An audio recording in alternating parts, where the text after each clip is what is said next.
Kantara movie 400 కోట్లు కొట్టింది భయ్య. ఇప్పట్లో మన పెద్ద హీరోలు ఎవరు కొట్టారు చెప్పు? ఇప్పట్లో కాశ్మీర్ ఫైల్ అందులో ఎవడున్నాడు హీరో? 400 కొట్టింది. ఎవరు హీరో కాదు ఇక్కడ కథ. ఇప్పుడు జేమ్స్ కెమెరామెన్ ఉన్నాడు, టైటానిక్లో ఉన్న హీరో ఎవడో తెలియదు ఇప్పటి వరకు. జేమ్స్ కెమెరామెన్ ఏంద్రా బాబు అనగానే ఎవరు అంటారు? జేమ్స్ కెమెరామెన్ టైటానిక్ రా బాబు అని అంటారు. ఇప్పటికీ ఆ ట్రెండ్ ఇప్పటికీ 50,000 కోట్లు అది అట్లనే రికార్డులు చరిత్రలో నిలిచిపోయింది. ఇప్పుడు ఈ సినిమా కూడా హనుమాన్ కూడా చరిత్రలో నిలిచిపోబోతుంది. అది హీరో వల్ల కాదు, ఇప్పుడున్న కథలో ఉన్న హీరోలు కాదు, ఆ కథనే హీరో ఇప్పుడు మనకు కావాల్సింది.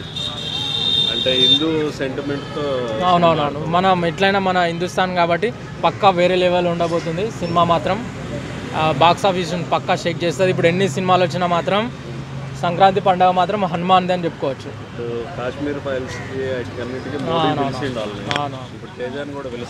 ఖచ్చితంగా సినిమా బాగుంటే మాత్రం కథ స్టోరీ బాగుంది అనుకో, ఖచ్చితంగా బాహుబలికి ఎట్లా ప్రభాస్ని పిలిచిండో ఈ సినిమా కూడా ఒక 200-300 కోట్లు కుల్ల కొడుతుంది. ఎందుకంటే 15 కోట్లు పెట్టిండ్రు కదా, ఈ సినిమా కూడా 100 కోట్ల క్లబ్లో చేరుతుందని నా ఊపు. అన్ని లాంగ్వేజ్లో కలిసి కాంతారా మూవీ 400 కోట్లు కొట్టింది భయ్య. ఇప్పట్లో మన పెద్ద హీరోలు ఎవరు కొట్టారు చెప్పు? ఇప్పట్లో కాశ్మీర్ ఫైల్ అందులో ఎవడున్నాడు హీరో?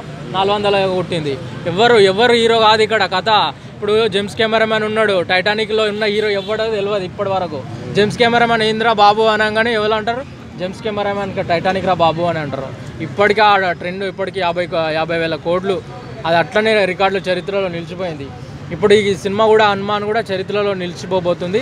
అది హీరో వల్ల కాదు, ఇప్పుడున్న కథలో ఉన్న హీరోలు కాదు, ఆ కథనే హీరో ఇప్పుడు మనకు కావాల్సింది.